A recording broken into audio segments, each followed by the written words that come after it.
진나영 산모님 축하드립니다. 이쁜 아기가 태어났네요.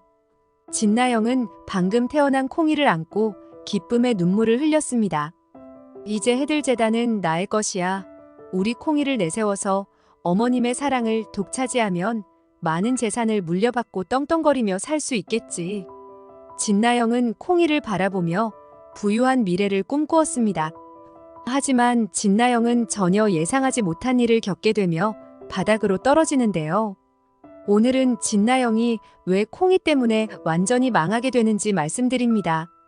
김마리는 둘째 며느리 진나영의 출산을 손꼽아 기다리고 있었습니다.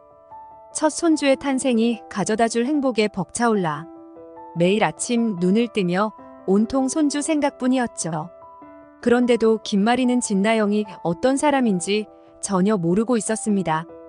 그녀는 단지 진나영이 곧 자신의 품에 손주를 안겨줄 며느리라는 이유로 더욱 마음을 주었을 뿐입니다.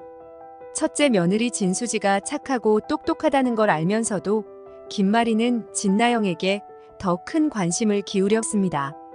진나영은 항상 언니 진수지가 김마리의 첫째 며느리가 된 것을 질투하고 시기했습니다. 그녀의 속마음에는 거대한 욕망과 질투심이 불타고 있었죠. 내가 곧 콩이를 낳으면 언니보다 훨씬 더 이쁨을 받을 거야. 그리고 결국 해들 재단도 내가 차지할 수 있을 거야. 진나영은 이 같은 사악한 계획을 세우며 콩이의 출산을 기다렸습니다. 그리고 어느 날 진통이 찾아왔고 그녀는 마침내 콩이를 출산하게 되었습니다. 나영아, 고생 많았어. 김마리는 진심으로 기뻐하며 진나영의 손을 꼭 잡았습니다. 진나영은 기쁨의 눈물을 흘리며 콩이를 안았죠. 주변 사람들도 모두 축하의 말을 건넸고 그녀는 한껏 주목받는 가운데서 속으로 은밀한 미소를 지었습니다. 콩이를 가슴에 안은 진나영은 속으로 외쳤습니다. 콩이야, 이제 내 덕분에 나는 언니를 이기고 해들 재단을 가질 수 있게 되었어. 그녀의 눈동자에는 모성애보다는 오히려 탐욕이 담겨 있었습니다. 한편 진나영의 남편 한현성은 진나영의 추악한 과거를 알고 있었기에 이미 이혼을 결심한 상태였습니다. 그러나 진나영은 콩이를 핑계로 이혼을 막으려 했습니다. 우리 아이를 생각해줘야죠. 어떻게 콩이를 두고 이혼을 할 수 있겠어요? 진나영은 말끝마다 콩이를 내세웠지만 그 속마음은 언제나 자신의 이익을 먼저 생각하고 있었습니다. 그러나 콩이가 태어나자 한현성의 마음은 조금씩 흔들리기 시작했습니다. 아이의 순수하고 해맑은 얼굴을 볼 때마다 자신이 가졌던 분노가 서서히 가라앉았죠. 그래, 콩이를 위해서라도 나영과 화해하고 다시 행복한 가정을 꾸려야겠어. 한현성은 결심하고 진나영과 함께 콩이를 키우며 새로운 시작을 꿈꿨습니다. 하지만 이상한 점이 하나 있었습니다. 어느 날 밤 곤히 자고 있는 콩이를 바라보던 한현성은 불현듯 이상한 기분에 사로잡혔습니다. 콩이의 자는 모습이 너무나도 예뻤지만 어딘가 모르게 자신을 닮지 않은 것 같다는 생각이 들었죠. 이상하군. 콩이는 나와 닮지 않은데 자꾸만 다른 누군가가 떠오르는 기분이야. 한현성은 고개를 저으며 그 생각을 떨쳐내려 했습니다. 에이, 내가 무슨 쓸데없는 생각을 하고 있는 거지. 콩이는 내 아이잖아. 하지만 그 불안감은 쉽게 사라지지 않았습니다.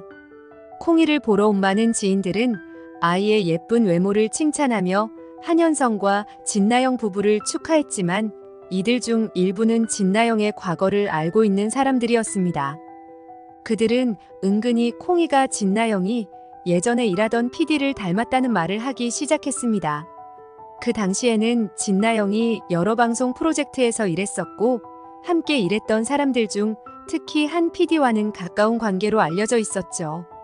많은 사람들은 그저 농담 반, 진담 반으로 콩이가 PD님을 닮은 것 같아요 라고 말했지만 한현성에게는 그 말이 평소에 느꼈던 의심을 증폭시키는 결정적인 순간이 되었습니다. 특히 과거 진나영과 함께 일했던 한 직원이 무심코 던진 그 한마디가 한현성의 가슴을 깊이 찔렀습니다. 그 직원은 다소 당황한 듯 멋쩍게 웃으며 말했지만 그의 말은 불안감으로 가득 찬 한현성의 마음에 불길을 당기는 듯 했습니다. 진짜로 피디님 닮은 것 같아요. 눈매랑 웃는 모습이 비슷하네요. 그 말을 들은 순간 한현성의 심장이 크게 요동쳤습니다. 그동안 아내와 피디의 관계에 대해 의심을 해왔던 그는 이 말을 듣는 순간 피가 거꾸로 솟는 듯한 충격을 받았습니다. 피디라니. 그의 마음속에서 끊임없이 그 말이 울려 퍼졌습니다. 설마. 하지만 의심은 쉽게 사라지지 않았습니다. 특히 콩이를 볼 때마다 한현성은 그 아이가 자신을 닮지 않았다고 느껴졌습니다. 작은 얼굴, 깊은 눈매, 미묘한 표정들. 콩이는 정말 사랑스럽고 예뻤지만 아이의 모습에서는 자신과의 공통점을 찾기 어려웠습니다. 그리고 그 이유가 바로 진나영의 담당 PD라는 사실이 떠오른 순간 한현성의 머릿속은 완전히 뒤죽박죽이 되었습니다. 그날 밤 한현성은 쉽게 잠들 수 없었습니다. 진나영과 PD의 관계, 그리고 그동안 느꼈던 모든 의심이 머릿속에서 떠나지 않았습니다. 특히 진나영이 콩이의 출산을 둘러싼 일련의 사건에서 보였던 미묘한 태도가 점점 더 수상하게 느껴졌습니다. 그동안 무심코 넘겼던 진나영의 말과 행동이 하나하나 의심스럽게 다가왔습니다. 콩이를 안고 기뻐하던 모습도, 주변 사람들의 축하를 받을 때 보여주던 그 미소도 이제는 가식적으로 보였습니다. 도대체 내가 얼마나 속아왔던 거지? 그렇게 고민하던 한현성은 더 이상 참을 수 없었습니다. 그는 결국 결단을 내리고 비밀리에 PD의 머리카락을 입수해 유전자 검사를 의뢰했습니다. 자신이 콩이의 아버지가 맞는지 확인해야만 했습니다. 머릿속에선 끊임없이 갈등이 휘몰아쳤지만 진실을 알지 못하고는 더 이상 이 상황을 견딜 수 없다는 생각에 이르게 된 것이죠. 밤잠을 설치며 며칠을 기다린 끝에 한현성은 마침내 검사 결과지를 받아들었습니다.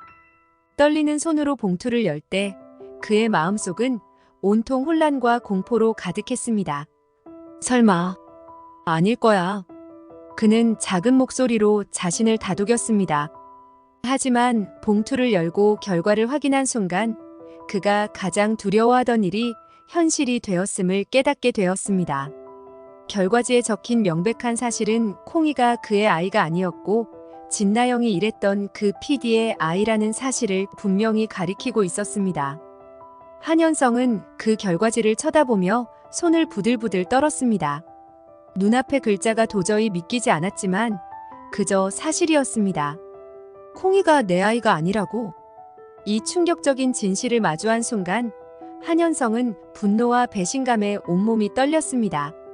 진나영을 사랑했던 지난 시간들, 그녀와 함께 만들었던 미래에 대한 기대, 그리고 무엇보다도 콩이에 대한 애정이 모두 산산이 부서져 버린 순간이었습니다. 그동안 진나영이 저질렀던 수많은 악행과 거짓말을 참아왔지만 이제는 더 이상 그녀를 용서할 수 없었습니다. 그가 그녀를 사랑했던 마음은 이미 깊은 상처로 변했고 이제 그 마음속에는 오직 배신감과 복수의 감정만이 남아 있었습니다. 결국 한현성은 그날 밤 김마리에게 이 모든 사실을 털어놓기로 결심했습니다. 그는 검사 결과지를 꼭 쥐고 김마리에게 달려갔습니다. 어머니. 한현성은 눈물을 머금고 힘겹게 말을 꺼냈습니다. 콩이가 제 아이가 아니에요. 다른 남자의 아이였어요. 김마리는 처음엔 그 말을 믿지 못했습니다. 현성아, 그게 무슨 말이니? 그럴 리가 없잖아. 하지만 한현성은 떨리는 손으로 유전자 검사 결과지를 김마리에게 내밀었고 김마리도 결국 그 충격적인 진실을 마주하게 되었습니다. 유전자 검사 결과를 확인한 김마리는 그 자리에서 말을 잃고 얼어붙었습니다. 그녀는 눈앞에 펼쳐진 글자를 이해할 수 없었습니다. 그녀가 그토록 기다렸던 첫 손주가 다른 남자의 아이라니. 머릿속이 하얘지며 심장이 요동쳤습니다. 그녀의 믿음과 기대가 한순간에 산산조각 나는 것을 느꼈습니다. 그토록 사랑하고 기대했던 콩이의 존재가 이제는 배신의 상징으로 바뀌어버린 것입니다. 김마리는 몸을 가누기 힘들 정도의 충격을 받았습니다. 그녀는 떨리는 손으로 결과지를 쥔 채 한동안 침묵했지만 곧 이를 악물고 결심했습니다. 더 이상 진나영을 용서할 수는 없었습니다. 그녀는 분노와 배신감에 몸을 떨며 법적 대응을 결심했습니다. 이제는 반드시 책임을 묻고야 말겠어. 한현성 또한 더 이상 주저하지 않았습니다. 그는 즉시 진나영에게 이혼을 요구했고 법적 소송을 준비하기 시작했습니다. 결국 진나영은 단 한 푼의 위자료도 받지 못한 채 쫓겨나게 되었고 그녀가 저지른 수많은 범죄와 거짓말은 법정에서 모두 밝혀졌습니다. 진나영은 그녀의 잘못에 대한 죗값을 치르며 결국 감옥에 가게 되었습니다. 그녀가 그토록 원했던 돈과 권력은 끝내 손에 넣지 못했고 모든 것을 잃은 채 비참한 최후를 맞이하게 된 것입니다. 진나영의 진실이 밝혀져서 감옥에 가기를 바라신다면 구독과 좋아요를 부탁드립니다. 소중한 시간 내주셔서 감사합니다.